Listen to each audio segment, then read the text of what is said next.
Razón. Y ya, ahora ya está grabando. Como les decía, bienvenidos a la cuarta sesión del Seminario de Geopolítica e Ideologías. Pasamos en esta ocasión a todo lo que tiene que ver exclusivamente con ideologías. El doctor Manuel nos va a hacer favor de hacer un pequeño puente, digamos, entre la parte de geopolítica y la parte de ideologías. Los dejo en las mejores manos posibles. Gracias, Jaime. Buenas noches a todos. Bienvenidos a la cuarta sesión del Seminario de Geopolítica e Ideologías. Hoy un poco lo que habíamos planteado en el curso era hacer ya pues un cambio, ¿no? Hacia de la geopolítica al mundo de las ideas. Entonces, brevemente, solamente por resaltar alguna cuestión de las tres últimas sesiones de geopolítica, ya haciendo un breve repaso y entendiendo por qué vamos a hacer un cambio, un salto de lo que ha sido los hechos, ¿no? A las ideas. Entonces, simplemente pues, decir varias cosas. En la primera sesión estuvimos viendo esa guerra de Ucrania, las connotaciones que tuvo como el cambio de paradigma en el orden internacional. Luego vimos en una segunda sesión lo que había sido Asia-Pacífico, la cuestión de China y Estados Unidos, ese pivot to Asia, que era la estrategia de Estados Unidos de los últimos ya 15 años para abandonar escenarios secundarios y centrarse en Asia-Pacífico, donde decíamos que gravitacionalmente es el corazón del mundo hoy en día. También examinamos un poquito cuáles eran las connotaciones de Oriente Próximo y el norte de África en lo que era el flanco sur de la OTAN y como si dijéramos la avanzadilla, ¿no? Del mundo liberal occidental en África y en Asia. En la tercera sesión abordamos toda la cuestión de ese regreso a la doctrina Monroe en el continente americano y ese enrocamiento de lo que va a ser la geopolítica de los Estados Unidos a partir de ahora con Donald Trump. Y un poquito, pues, veíamos también en las conclusiones finales de qué es lo que está pasando ahora mismo en Ucrania, cuál es la crisis de Europa, y también veíamos pues en el fondo una cuestión que nos adelanta o nos lleva ya para hablar del mundo de las ideas, como eran las ideologías woke y la ideología MAGA. Entonces, un poquito eso es lo que nosotros hemos estado viendo en las últimas tres sesiones. Solamente por recordar que en la última sesión, el final de la clase, yo anticipé qué había sido en el mundo de las ideas esa reacción ahora mismo en las elecciones de Estados Unidos con la victoria de Trump contra lo que había sido el movimiento woke. Entonces, por eso, dentro de todo lo que estamos examinando a nivel político y a nivel geoestratégico y militar, también es importante adentrarnos en cuál es la cuestión que hay de fondo en la ideología, en las ideas de los actores que estamos viendo y en los grupos políticos, en las redes sociales, que también examinamos el otro día, ¿no? Entonces, esto con una importancia tremenda, ¿no? En lo que han sido esos verificadores de la verdad, esa verdad de los últimos 10, 15 años y ahora mismo un cambio de tendencia del lado progresista hacia el lado conservador a partir del movimiento MAGA y de la vuelta de Trump a Estados Unidos. Bueno, eso ya lo examinaremos en la siguiente sesión, porque ya entraremos en las ideologías políticas, en las ideologías del globalismo, en las ideologías económicas. Esa está programada para la siguiente sesión y por lo tanto hoy solamente voy a atender este puente y vamos a entrar en la cuestión más teórica de lo que son las ideologías, de lo que es la filosofía, de los conceptos básicos en el mundo de las ideas, para ya en las dos últimas sesiones adentrarnos en las que más nos interesaría, ¿no? Bueno, entonces, como conclusión de todo lo que hemos visto hasta ahora en geopolítica, yo hace un par de sesiones ya lo adelanté, que la solución que se plantea en el ámbito internacional es la de redefinir el contexto político, porque con las reglas que se han utilizado desde hace 85 años, después de la Segunda Guerra Mundial, pues evidentemente que para la situación del mundo actual no llegan a acometer los problemas que se están generando. Es decir, que la solución de la Guerra Fría y de hace 85 años para un mundo que ha cambiado en este último siglo, pues ya no es el mismo y por lo tanto ya no se justifican en el sentido legal, ¿no?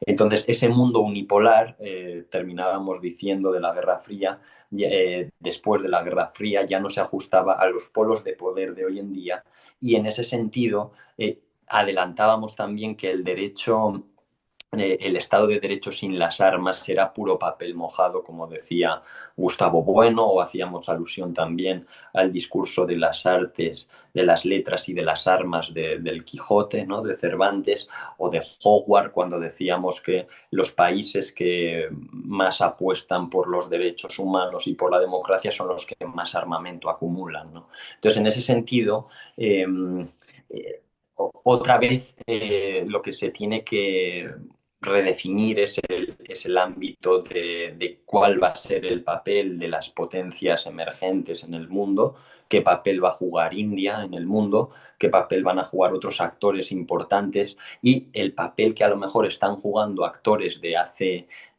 50 años, 80 años que ahora mismo no tienen relevancia, pues sería un poco poner a cada uno en su lugar. El caso de Francia, por ejemplo, es un caso paradigmático, ¿no? De esa salida que hemos examinado de África, del Sahel, de Mali, de Burkina Faso, de Níger, de Chad, de Costa de Marfil y realmente pues ya una serie de potencias que han perdido sus espacios geopolíticos, han perdido su poder en el mundo, se circunscriben a una jurisdicción muy pequeña y además dependen de los países externos económicamente, etcétera, etcétera. Y esto pues realmente redefine las reglas del juego y deben de ser tenidos en cuenta quizá otros actores que hace un siglo pues no estaban en las mismas condiciones.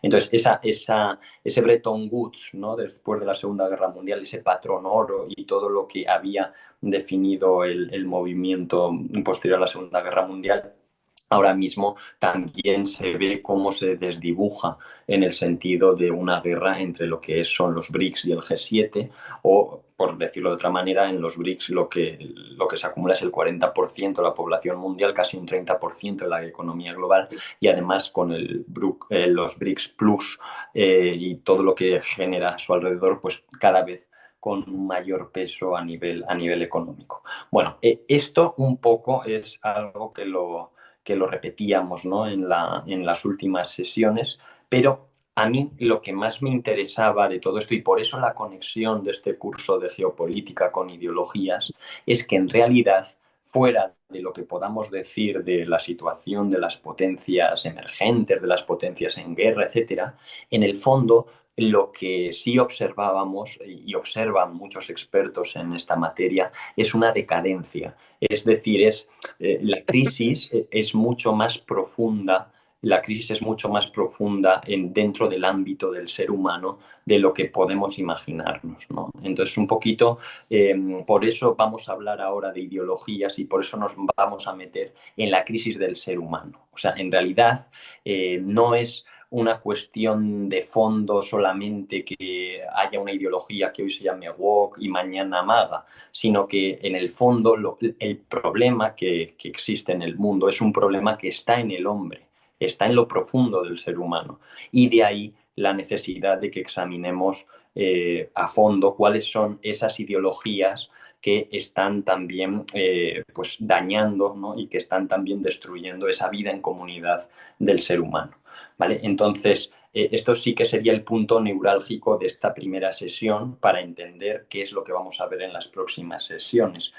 Yo, al final de la segunda sesión, cuando hablábamos de China, de África, de Oriente Próximo, sí di una panorámica general citando a Dostoyevsky, citando a una serie de autores, de que la vuelta a los valores o la vuelta más bien a las virtudes en el sentido clásico, que habían sido las que habían forjado una civilización de más de 2000 años, pues eso no era solamente un argumento de fe, sino que además de ser un argumento de fe, es un argumento de que realmente los soportes de una civilización que se ha mantenido viva y se ha mantenido dentro de una serie de principios compartidos, se ha mantenido unida, pues eso es lo que ahora mismo, en el momento en el que se destruyen unas bases, unos soportes de la sociedad, pues implosiona la sociedad. Esta implosión, yo ya me refería a ella, ¿no? Por ejemplo, Spengler y Toynbee también, que los cité, ¿no? Que Civilization Die from Society, no by Murder, es decir, que las civilizaciones mueren por suicidio, no por asesinato. Este es un patrón que se sigue repitiendo en la historia de Occidente desde el principio de los tiempos. Roma, decíamos que había caído durante más siglos que muchos imperios habían existido, pero Roma realmente no es que caiga producto de que llegan los bárbaros e invaden las fronteras y cae Roma, sino que Roma ya llevaba convulsionando internamente, implosionando desde hacía siglos, ¿no? A nivel social, a nivel humano. De hecho, hay otro autor que ahora no recuerdo, pero decía que las virtudes, cuando son sustituidas por la economía en Roma, es cuando empieza a decaer, ¿no?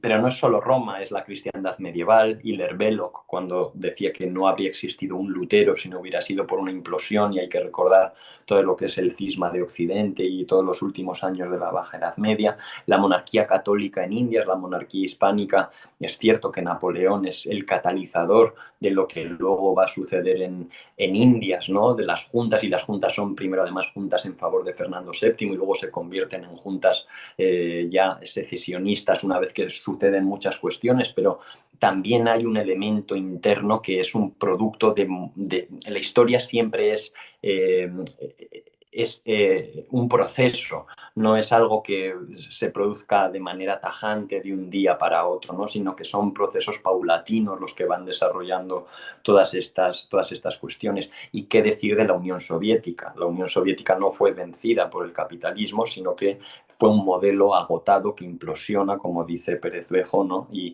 se impone luego el otro modelo, ¿no? Entonces, un poquito siguiendo ese patrón y siguiendo cómo otros imperios en la historia de Occidente han caído, hoy podemos ver cómo se acontece dentro de una implosión interna del ser humano, también pues cómo se repite de manera, yo no diría que la historia es cíclica, ¿no? Pero sí, como decía Vico, en ese sentido una historia en espiral, ¿no? Donde pues realmente hay procesos que se van repitiendo, pero que sigue siendo lineal con procesos que se van repitiendo, ¿no? Entonces, pues bueno, ese sería un poco el marco general, ¿no? Donde todas las conclusiones a las que yo llegaba citando a Tácito, citando a varios autores como Spemann, Miguel Ayuso, como el propio Byung-Chul Han en esa sociedad del cansancio, a Sigmund Bauman como también esa sociedad líquida donde realmente ha perdido los elementos sólidos y compartidos, acercándose a lo líquido, al dinero, y finalmente aproximándose a sociedades gaseosas donde el riesgo era ese suicidio, esa evaporación, pues yo creo que con eso tendríamos una panorámica general de ese fin de la geopolítica, de la entrada en el mundo de las ideas y un poco, pues como digo, el objetivo aquí tampoco es un objetivo que podamos en 3 sesiones acometer muchas cosas, ¿no? En este poco tiempo que tenemos, pero por lo menos el dar una panorámica general de hoy, en la sesión de hoy, qué es una ideología, por qué la ideología y la filosofía son cosas distintas, por qué la ideología es mala y la filosofía es buena, cuál es la diferencia entre ideología, filosofía y fe, por ejemplo, y marcar un poco la pauta de cuáles son los elementos, cuáles son las definiciones y pues para ya las 2 últimas sesiones centrarnos en las ideologías más potentes y más importantes que yo creo que afectan a la mayoría de las personas que están siguiendo estas sesiones del curso de ideologías y geopolítica.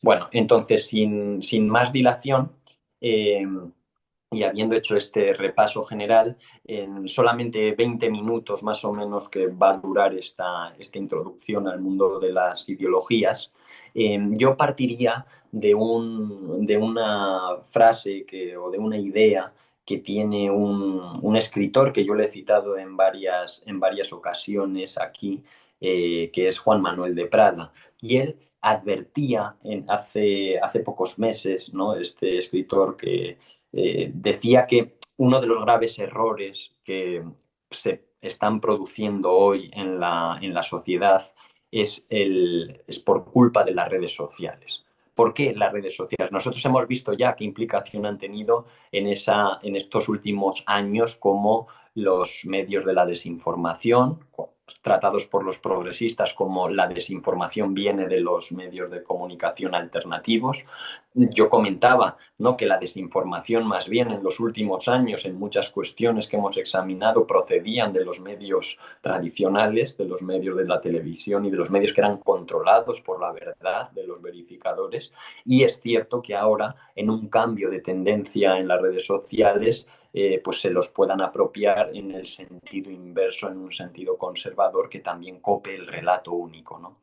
Entonces, ahora estamos en esta situación, ¿no? En esta situación donde las redes sociales, decía este escritor, que el grave problema de nuestro tiempo que generan las redes sociales es la burbuja en la que las personas se abstraen cuando utilizan las redes sociales. ¿En qué sentido? En que al final las redes sociales hay que tener en cuenta, decía Nice Thomas Ferrer, que nosotros no somos clientes de las redes sociales, nosotros somos producto de las redes sociales. Entonces, las personas cuando consumen las redes sociales, lo que hacen es que piensan como las personas a las que escuchan. O sea, una persona al final se convierte en alguien que está escuchando a otras personas que dicen lo mismo que él, pero en realidad no sale de esa burbuja. Es un riesgo la red social porque en el fondo tú escuchas lo que quieres escuchar y al final en la vida lo que te hace cambiar,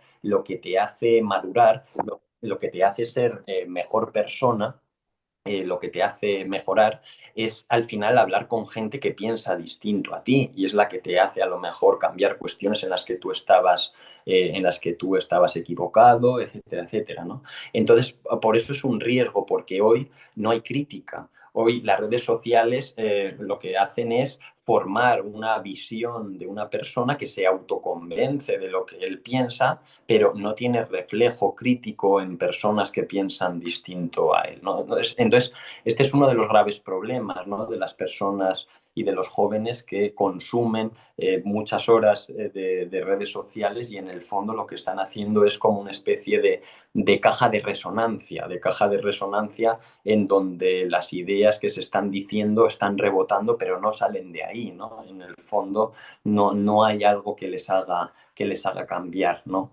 Entonces, por eso, y terminando con este autor, pues el estar fuera, decía, de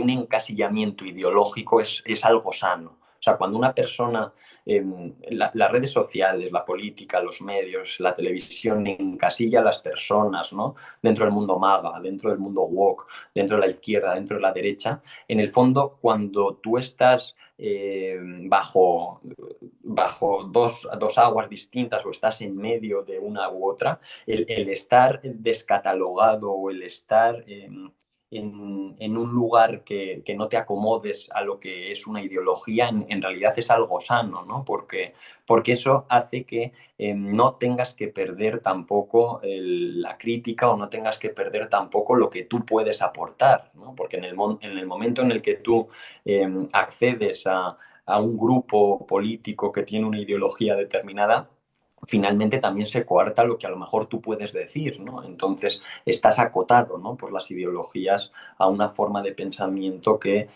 comparta un grupo. Bueno, entonces, esto era una pequeña cuestión previa antes de examinar el concepto de ideología. A ver, para definir la ideología, diríamos que la ideología es una explicación única de la realidad. A partir de ciertos criterios, la ideología lo que pretende es explicar la realidad de manera única, con un sentido. Y esto, como advertía uno de mis maestros, ¿no?, que es el profesor José Antonio Ullate, él decía que no se puede dudar de forma absoluta de la verdad, de que la verdad existe, eso no se puede dudar, pero tampoco se puede pensar que la poseemos de manera total las personas. ¿Por qué? Porque el ser humano es un ser limitado, no es infalible, y en ese sentido la realidad que existe es difícil muchas veces conocerla por el ser humano. De hecho, muchas veces se tiene que llegar a situaciones en donde, pues bueno, mediante convenciones, digamos que una cosa es así porque realmente no se sabe cómo funciona esa situación, ¿no? Entonces, repito, lo que dice José Antonio Ullate es que no se puede dudar de forma absoluta de la verdad, pero tampoco pensar que la podemos poseer totalmente las personas, ¿no?, individualmente. Claro, evidentemente que cuando tú te acercas cada vez más a una cuestión, estudias más una cuestión, pues en ese sentido sabes más y te acercas, te aproximas. Por eso no todas las opiniones pueden valer lo mismo, que es uno de los mantras más repetidos en nuestro tiempo, ¿no? De mi verdad, tu verdad. Al final, si mi verdad y tu verdad vale lo mismo, al final nada es verdad, todo es verdad y en el fondo pues se pierde la objetividad. O sea, un médico que lleve 40 años estudiando una patología, su opinión tendrá que valer más que la de una persona que no sabe de ese tema, o un investigador que lleva 40 años estudiando una cuestión, su opinión valdrá más que la de una persona que no tiene conocimientos históricos, ¿no? Entonces, quiero decir que nosotros estamos rodeados de muchos mantras que se imponen en las redes, se imponen en las ideologías actuales, en las ideologías de moda, pero creo que no hay que perder de vista estas dos cuestiones, que la verdad existe, lo que pasa es que el ser humano no es infalible. Entonces, jugando con estos dos conceptos es donde nos podemos aproximar a un punto intermedio y también en el caso concreto, pues saber cuándo una opinión vale más que otra. Yo creo que esto sería una cuestión a tener en cuenta. De hecho, el propio Santo Tomás lo que dice es que dice que lo poco que hallamos de la realidad es como un regalo, ¿no? Cuando nosotros realmente descubrimos algo, es como un regalo en una bella mañana, ¿no? Que diría Santo Tomás. Perdón, porque esto se me está moviendo ahora.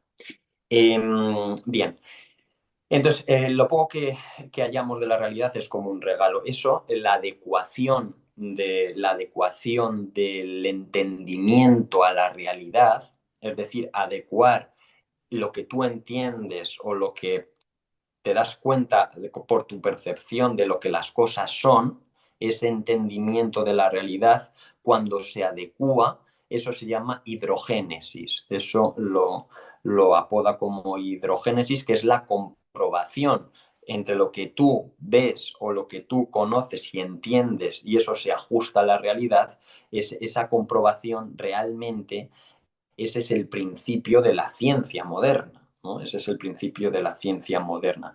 La cognitio rei per causam, el conocimiento mediante sus causas, el conocimiento por las causas, ¿vale? Entonces, este sería como un poco vamos a decirlo así, la receta para entender qué es la realidad, ¿no? Adecuar el conocimiento del ser humano a las causas que provocan las cosas. Este sería un poco la receta de entender que la realidad existe y que la realidad se puede comprobar, ¿no? Pero que también partamos de esa limitación del ser humano y de que no todas las opiniones valen lo mismo, que sabemos que somos limitados y por lo tanto la realidad también muchas veces en algunas cuestiones puede llegar a ser vista desde distintos prismas, ¿no? Entonces, por eso lo hace muy complicado en ese sentido. Bueno, hay un punto insuperable en la filosofía, ¿no?, que es la filosofía socrática, y Sócrates, cuando dice que realmente, se interpreta por autores como este profesor Navarro que citaba, como Ullate, cuando dice que burlarse de la filosofía es la verdadera forma de filosofar, entonces ahí es cuando entramos en un terreno mucho más cercano a la realidad. O sea, el hombre no ha pasado de los griegos hasta ahora, no ha pasado de ese punto de no retorno en la filosofía. ¿Y por qué? Porque nosotros estamos también muy acostumbrados a partir del siglo XVIII, a partir de la Revolución Francesa y todo lo que es la teoría de Laplace y el mito ilustrado de la Revolución, pensamos que el hombre, conforme avanza la historia, el hombre avanza. Pero esto es falso. Avanza la técnica. Conforme avanza el tiempo, la técnica avanza. Pero eso no significa que el hombre avance, no significa que el hombre sea mejor. Y esto, sin embargo, es algo repetido constantemente, ¿no? El avance de la historia, el avance del hombre en la historia, y es falso. La historia del hombre es una especie decían profesores míos como Miguel Ayuso, que era como una gráfica, ¿no? Como una interpretación de subidas y bajadas, ¿no? Donde a veces hay retrocesos, a veces hay avances, pero no se puede tampoco caer en la falacia de esa historia progresista o el progresismo de la historia, que conforme el hombre avanza la historia y avanza el ser humano. Esto es el mito de Laplace, es el mito de la Ilustración, de la Revolución Francesa, los propios estadios de Comte, cuando se decía que el hombre transita por los estadios, ¿no? De la mitología a la religión, de la religión ya al estadio del positivismo, ¿no? Y entonces pues ya las brumas del pasado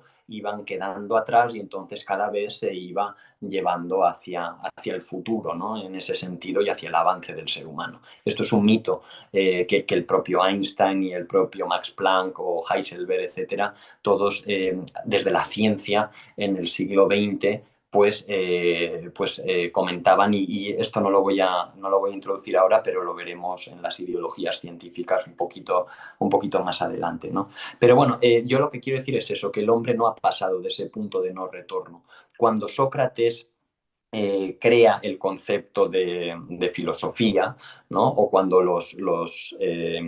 las personas de su época, los sofistas, Sofos, Sofo y los sabios del momento le preguntan si él se considera un sabio, y él le responde que él lo que ama es la sabiduría, y entonces les hace caer en cuenta de que ellos no son sabios, porque a la tercera pregunta y respuesta que les hace Sócrates les ponen un aprieto y ya no pueden salir de ahí, ¿no? Entonces, ese es ese punto de no retorno de que el solo sé que no sé nada realmente es algo que es inherente al ser humano, porque en el fondo lo que está diciendo es que el ser humano es una criatura, no es Dios. El ser humano no puede superponerse, y aunque el tiempo avance y aunque, como decía Einstein, podamos al final saber dentro de muchos años todo en el universo, decía, en realidad sería como cuando está sonando una sonata de Beethoven, interpretar una gráfica. Es decir, a lo mejor podemos conocer por nuestros sentidos una serie de cuestiones, pero sería como una interpretación tan básica y tan poco profunda de muchas cuestiones, que en realidad sería como no saber nada, ¿no? Entonces, por eso es importante eso, ¿no? Que la idea de que no es sabio quien sabe, sino quien es consciente de que sabe poco. Ese sería un punto fundamental en un estudio filosófico, donde pues realmente nos acercáramos hacia la verdad de las cosas. Aquí hay otro profesor de filosofía, Manuel Lázaro Pulido, amigo mío, ¿no? Que dice que existe la filosofía sin mundo griego, no puede existir la filosofía que nosotros entendemos, ¿no? Pero el mundo occidental no existe sin la cristiandad medieval, porque dentro de la filosofía hay un concepto fundamental, que es el concepto de persona, que no lo conocían los griegos, sino que es posterior.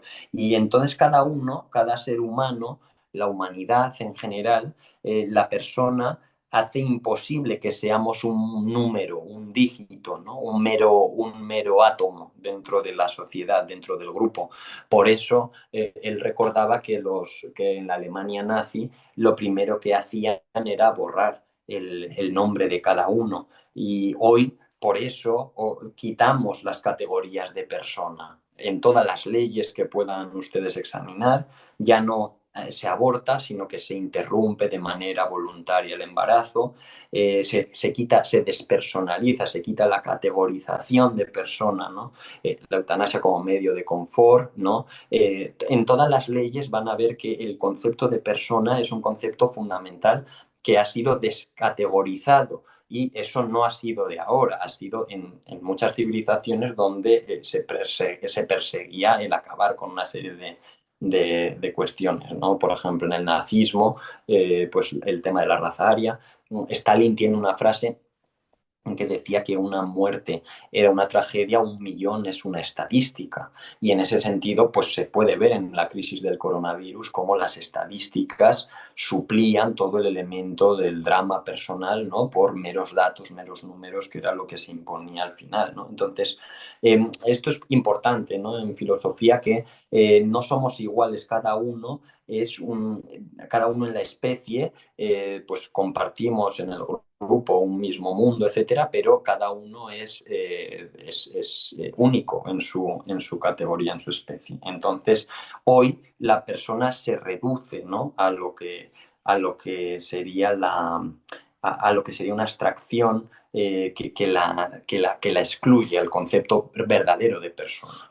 Bueno, pues así pues, y dejando a un lado estas advertencias previas que creo que son importantes, yo creo que la conclusión más importante a la que podemos llegar en la clase de hoy es que hay que desmarcar filosofía de ideología.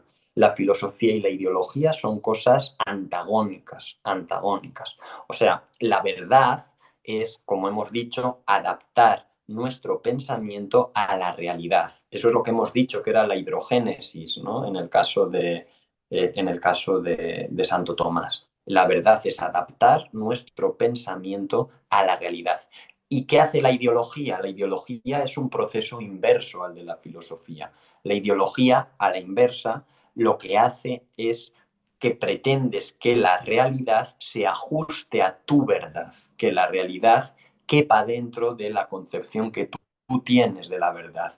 Y si no, pues termino con la coletilla, peor para la realidad, ¿no? Que esta es una frase que utiliza Marx, pero que los autores que han estudiado esta cuestión dicen que es una frase que procede de Hegel, ¿no? La libertad del querer está determinada en sí y por sí, porque no es otra cosa que el autodeterminarse. Esto dice Danilo Castellano, ¿no? En Libertad y Derecho Natural. Entonces, creo que esto es importante entender cómo funciona la filosofía y cómo funciona la ideología. Repito, la filosofía es que busca la verdad y adapta nuestro pensamiento a la realidad de lo que las cosas son, a diferencia de la ideología que de manera inversa lo que hace es pretende que la realidad se ajuste a la verdad de la ideología que está imponiendo. Son, como digo, elementos antagónicos. Porque claro, si la verdad se fundamentara en lo que cada uno cree, pues según la conciencia de cada uno, se perdería también la objetividad de las cosas. Entonces caeríamos en una ideología si cada uno, bajo su propio pensamiento y bajo su propia conciencia, pensara que las cosas son lo que él dice que son, ¿no? Entonces, por eso digo que no hay que perder ese parámetro de la objetividad. Bueno, entonces todo este preámbulo para concluir que pues para concluir algo que Karl Mannheim recordaba en su estudio, y es que decía que las ideologías, en el fondo, lo que se ha dicho por los teóricos que han estudiado muy bien a este autor alemán, es que las ideologías no buscan la verdad. Las ideologías en realidad son un subproducto de la realidad. O sea, no buscan la verdad porque parten de presupuestos sesgados, parten de presupuestos que no son verdaderos, que son falsos, ¿no? Entonces, la realidad de las cosas es una realidad que en las ideologías se presenta de manera mutilada, se presenta de una manera sesgada, se presenta de una manera parcial. Claro, ese es el problema de las ideologías, ¿no? Que al final un grupo se adhiere a lo que dice una ideología, que es parte de verdad lo que dice, pero claro, evidentemente que la mayor mentira es una verdad a medias y en ese sentido muchas veces el grupo bajo unos axiomas que parecen loables y parecen buenos, etcétera, se adhiere a ese grupo, pero en el fondo lo que hay detrás es una cuestión muy distinta, ¿no? Como está sucediendo en muchas de las ideologías actuales. Yo ahora mismo me tocó en la marcha de Ciudad de México, ¿no? Cuando pasé el otro día y estaban en la marcha una serie de grupos de personas manifestándose en favor de, pues bueno, de esa defensa por todos los feminicidios, etcétera, que eso es loable, pero a la vez como todas esas marchas acababan desembocando en una defensa hacia el aborto, hacia la eutanasia, hacia una libertad sin límites, ¿no? Y una libertad pues que al final lo que hace es mermar o dañar a las personas más indefensas, ¿no? Entonces, quiero decir que todas las ideologías en ese sentido parten de presupuestos sesgados que tienen parte de razón, pero en el fondo lo que llevan a cabo es pues algo que daña seriamente a las personas más indefensas, ¿no? Entonces, por eso son tan graves y por eso son tan difíciles a veces, ¿no? Porque igual que las herejías, pues como digo, tienen parte que son ciertas, pero el resultado de ellas es muy distinto, ¿no? Al que se podría uno esperar al inicio, ¿no? Cuando toma partida por ellas. Entonces, bueno, a diferencia de la filosofía que busca la verdad, la filosofía es la búsqueda de la verdad, la ideología no busca la verdad. La ideología busca que una serie de personas compartan con ella una serie de estereotipos y una serie de principios y da igual lo que diga la verdad. Lo importante es que el grupo, la ideología, esa masa comparte una serie de principios y sin importar lo que las cosas son, pues con eso acometa los valores de su sociedad o los contravalores más bien, ¿no?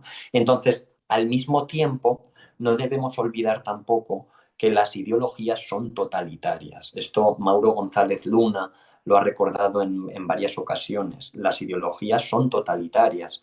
¿Por qué? Porque distorsionan la realidad, como hemos dicho, pero además es que se escudan en el anonimato del grupo. O sea, cuando una persona se opone a algo que dice una ideología de moda, enseguida es tachado, ¿no? De contrarrevolucionario, de contra, no sé, antisistema, de lo que se pueda decir, ¿no? De esa persona, al calificativo que quieran.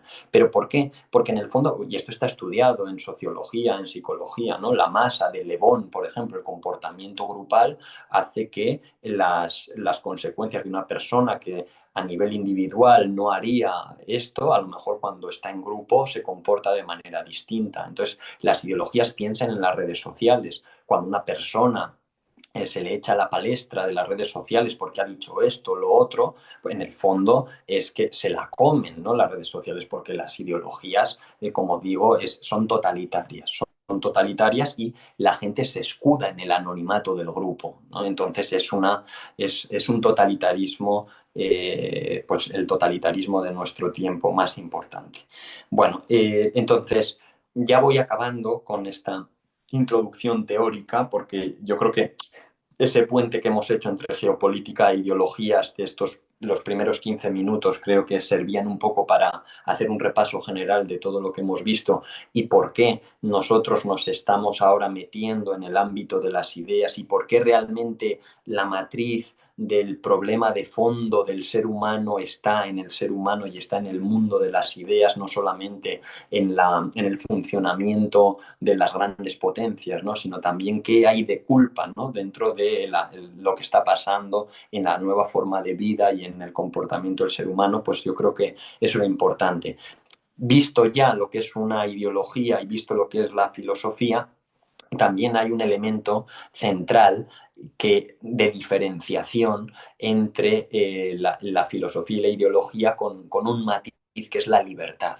La libertad creo que es uno de los principios más importantes que hay que definir también en esta primera clase de introducción al mundo de las ideas, porque la libertad en el sentido aristotélico, en un sentido clásico, en un sentido realista, es donde la capacidad humana para obrar está determinada por la realidad de las cosas. Repito, la libertad del ser humano es donde la capacidad del ser humano está dentro de la realidad de las cosas, está limitada, es decir, las cosas imponen unos límites a la libertad del ser humano. Así es como se concebiría, ¿no?, esa visión de la libertad en el sentido clásico. Esta visión de la libertad, de unos límites impuestos por la realidad de las cosas, que podríamos decir a nivel jurídico por el derecho natural, ¿no?, la imposición de unos límites por derecho natural a la libertad de actuar del ser humano, es lo que en el sentido moderno se ha descategorizado o se ha sustituido por un concepto que es el de la autodeterminación. La autodeterminación moderna en sustitución de la libertad para los antiguos, como digo, topada por un derecho natural o por un obrar dentro de lo que las cosas son. La autodeterminación en el sentido moderno ya no es una libertad clásica limitada, sino que la libertad en el sentido moderno de autodeterminación es una libertad absoluta, es una libertad sin límite, no hay límites en esa libertad.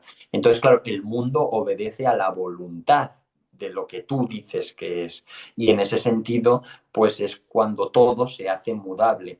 Yo, por ejemplo, cuando se explica la cuestión de la autodeterminación de los pueblos, ¿no? Y por qué Cataluña, por qué una serie de regiones, ese derecho a la autodeterminación, etcétera, etcétera. Claro, en el fondo eso es una consecuencia que se puede palpar a nivel político, pero que si nos vamos a la persona también podemos palpar cuando esa libertad sin límites, ahora mismo la cuestión, por ejemplo, el cambio de sexo, o sea, en todos los ámbitos, a nivel de la persona, a nivel político, a nivel regional, a nivel económico, esa autodeterminación, ¿no?, la usura en ese sentido o la especulación en el sentido económico, en todos los ámbitos se va a ver una libertad de actuación absoluta, que no haya límites, y eso en todos los campos se puede observar una acentuación de, pues, los problemas que se están acometiendo y que están sucediendo en cada uno de esos sectores.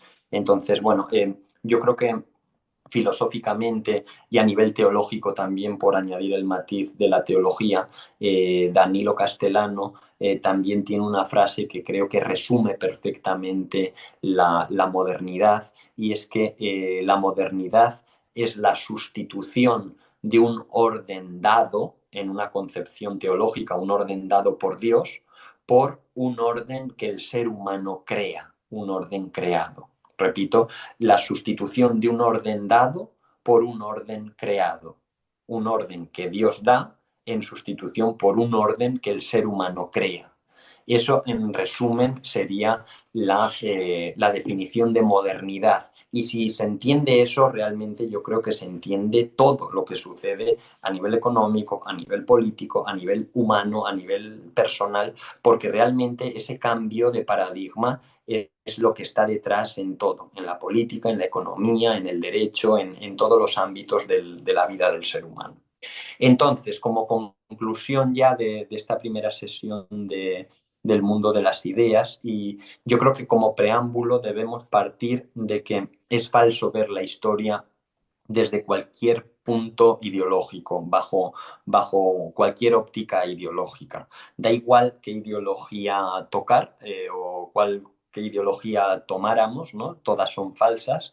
La historia, viéndola desde un punto nacionalista, nos lleva hacia una nación milenaria, que en el caso para los alumnos de México se va a entender muy bien, ¿no? Y yo es el caso que mejor conozco por los 10 años que me he dedicado a la historia virreinal, pero en el caso de la nación, en México, la nación milenaria que por obras como la de Riva Palacio de México a través de los siglos, etcétera, pues se ve como un momento donde el buen salvaje idílico, el buen salvaje de Rousseau, ¿no?, esa visión rusoniana del mundo idílico del prehispánico, pues es realmente arrumbada por una conquista donde los extranjeros de fuera nos exterminaron, y luego un periodo ya después de resurrección, que diría Tomás Pérez Bejo, de independencias donde la nación se ha sobrepuesto a ese periodo oscuro y entonces hemos renacido.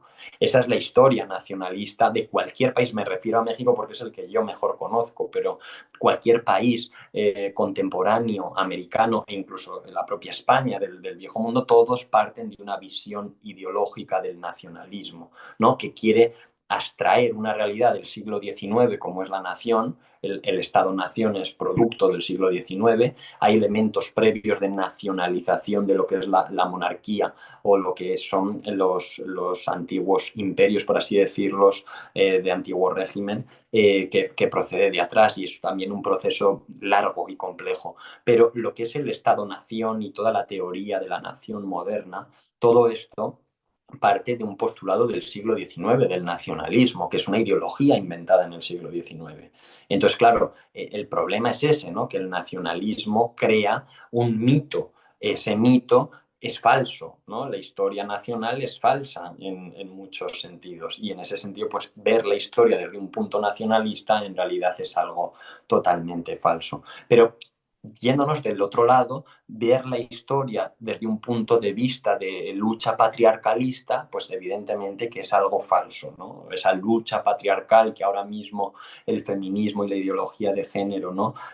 Como si en la historia el hombre y la mujer hubieran estado enfrentados sin acometer y sin entender el rol de la mujer en diferentes momentos de la historia que son distintos al multiculturalismo y al mundo actual, pues evidentemente es una auténtica aberración que para cualquier historiador pues mínimamente formado sería una locura, ¿no? Ver la historia desde este punto de vista como una especie de guerra o de una guerra revolucionaria por los derechos con el paso de los siglos y el paso de la historia, ¿no? Sin entender el rol de cada persona en el momento determinado, sin entender la cuestión social y cometiéndose anacronismos muy graves que hoy pues repiten muchos medios. Ya se ha visto, ¿no? Por ejemplo, en el caso de USAID, de cuál ha sido la financiación de $500 millones de dólares americano para la propagación de todas estas ideas por el tercer mundo, por todo el mundo realmente, ¿no? Que casi a más de casi 1.000 millones de personas ha llegado pues todas estas políticas, ¿no? De woke que tienen que ver con esta cuestión. En tercer lugar, por ejemplo, ver la historia desde un punto de vista de la lucha de clases también es totalmente falso, ¿no? Marx crea una teoría que Marx es muy interesante en muchas cuestiones a nivel, o sea, el viejo marxismo que no tiene nada que ver con el progresismo, el marxismo realmente, muchas de las cuestiones que dice, pues tienen que ser tenidas en cuenta, ¿no? En ese sentido, pero sí Marx cae en una ideología. O sea, él cuando está luchando contra la ideología, sin darse cuenta, está creando una nueva ideología. Y en ese sentido, la lucha de clases, como si toda la historia hubiera sido una especie de lucha de clases entre proletarios y burgueses, ¿no? Comparándola en todas las fases de la historia, pues también cae en ese anacronismo y en esa visión de su tiempo, ¿no? Vista anacrónicamente en los siglos anteriores. ¿Y qué decir del fascismo? Pues el fascismo lo mismo, ¿no? Esa mitificación de la Roma pagana, esa simbología que retoma Mussolini en el siglo XX, ¿no? Y en ese sentido, pues también intenta basarse en una idea que 2000 años más tarde que no tiene nada que ver una con otra. Entonces, por eso lo que quiero decir es que las construcciones abstractas, las construcciones teóricas, no son ciertas en su contexto, o sea, son anacrónicas. Y en ese sentido, un ideólogo, da igual cuál tomar, desde un escritorio construye una teoría y esa teoría lo que intenta es hacer que toda la realidad se ajuste a lo que ese ideólogo ha creado, ¿no? Entonces, evidentemente que por eso no pueden ser verdaderas las ideologías, porque en el fondo son utopías, utopos, ¿no? En un no lugar, o sea, toda ideología culmina en una utopía. Entonces, conclusión final, ¿no? La historia no se puede ver con los ojos del nacionalismo o desde la construcción patriarcalista o desde una lucha de clases desde el inicio de los tiempos. Bueno, y aquí a mí me gustaría finalizar ya con otra cuestión importante, porque también se suele confundir mucho, ¿no? O sea, hemos hablado de lo que es el concepto de filosofía, hemos hablado del concepto de ideología y a mí me gustaría hablar del concepto de fe, porque muchas veces la cuestión de la religión y la fe se suele confundir o se suele interpretar en un sentido ideológico. Entonces creo que esto es un problema importante que se debería de explicar por lo menos un poquito en esta sesión, ¿no? A ver, el catolicismo no es una ideología en el sentido que a lo mejor se ha podido interpretar. Es distinto, ¿no? El problema es que hoy la, lo que ha sido la fe, la ideologización de la religión por parte de algunos, ha llevado en muchas ocasiones al proselitismo. El proselitismo es algo malo, es ideologizar la fe. O sea, la fe no es ideología, pero la fe sí se puede caer en ideologización. La fe sí se puede llegar a ideologizar, aunque no sea ideología, se puede llegar a ideologizar. Entonces, esto es muy importante entender la diferencia entre ideología y fe, ¿vale? Hoy, en el mundo católico, me refiero al católico, que es el que la mayoría de nosotros compartimos, pero se encuentra en una situación en crisis en muchos ámbitos, ¿no? En muchas instituciones educativas, católicas, etcétera. En ese sentido, decía uno de los autores que más importantes que el problema, decía Pío Moa, que el problema del catolicismo hoy es que se adapta a los tiempos en vez de intentar que los tiempos se adapten a su mensaje. Entonces, partiendo ya de ese gran problema que muchas instituciones, como digo, por desgracia, se ha infiltrado en las sociedades católicas todo este germen, pues esto nos lleva también a una serie de problemas, ¿no? También esa ideologización de la fe. Pero ¿cuál sería la diferencia entre ideología y fe? Bueno, que la ideología, acuérdense que plantea una visión utópica de la realidad, un paraíso terrenal. La fe es totalmente lo contrario. La fe, en realidad, lo que plantea es un paraíso, no es el terrenal. O sea, no plantea en la tierra un paraíso como plantea la ideología, sino que es todo lo contrario.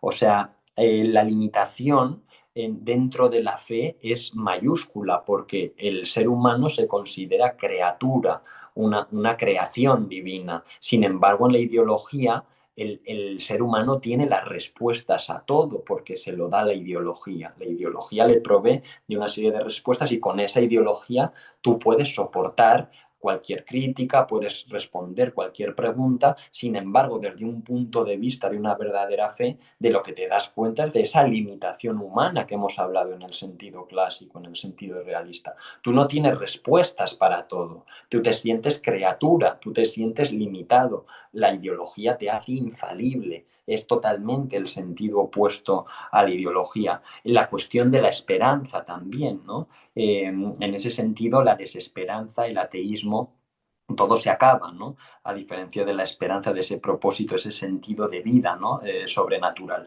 Entonces, en el fondo, acabaría diciendo que esos cabos sueltos, esos interrogantes, la duda, ¿no? La vivencia personal a la que una persona, pues, la fe como algo vivo, ¿no? Como el que camina de la mano con la duda, siempre caminas con esa duda y con esa incertidumbre, ¿no? La fe, la ideología y la ciencia son la contracara de la ideología, ¿vale? Inteligencia y fe no es que convivan, sino que juntas forman una forma de ver el mundo que, según la célebre frase de San Agustín, creo para comprender, ¿no? O la de San Anselmo y Santo Tomás, fe y razón son dos alas hacia la verdad, ¿no? Entonces son un puente para pensar de forma más amplia y de forma más profunda. Entonces, bueno, Pascal o Kierkegaard, ¿no? Cuando dicen que dudar no es el enemigo de la fe, sino su compañero, o que la fe no es ciega, es un ejercicio de pensamiento crítico, por eso es más racional de lo que se cree, pues la fe madura vive, ¿no? En esa tensión entre la duda y la certeza, entre lo que se puede conocer y lo que no se puede conocer. Entonces, aquí sí me gustaría distanciar estas dos cuestiones. Lo que sería la fe en un sentido ideológico, en un sentido proselitista, de la fe en un sentido real, ¿no? O sea, cierro el tema y la clase nuevamente con el autor navarro pamplonés José Antonio Ullate cuando dice que la fe es gratuita, no puede reproducirse y por lo tanto la defensa de la fe en sí misma es peligrosa porque fácilmente una persona mediante la fe puedes arrogarte una capacidad de fundamentar, ¿no? De acabar fundamentando, de ser un fundamentalista. Por eso no se puede pretender que sea una verdad única por toda esta complejidad que estoy diciendo, ¿no? Entonces, a mí me gustaría todas estas cuestiones abordarlas más desde un plano ontológico, desde un plano filosófico, que no desde la propia fe de la persona, pero sí hay conexiones y hay cuestiones que están interconectadas y me parecía también relevante hacer esa diferenciación entre filosofía, ideología y fe. ¿Vale? Y yo creo que con esto ya tendríamos el panorama básico de lo que serían las definiciones más importantes del mundo de las ideas y ese puente para dejar a un lado ya la geopolítica y ya centrarnos a partir de la próxima clase en lo que son las ideologías que más nos interesan, como son las ideologías políticas, económicas, animalismos, ecologismos, cientificismos, etcétera, etcétera. Yo creo que por esto, por mi parte, hoy sería todo y te paso el turno, Jaime, cuando quieras.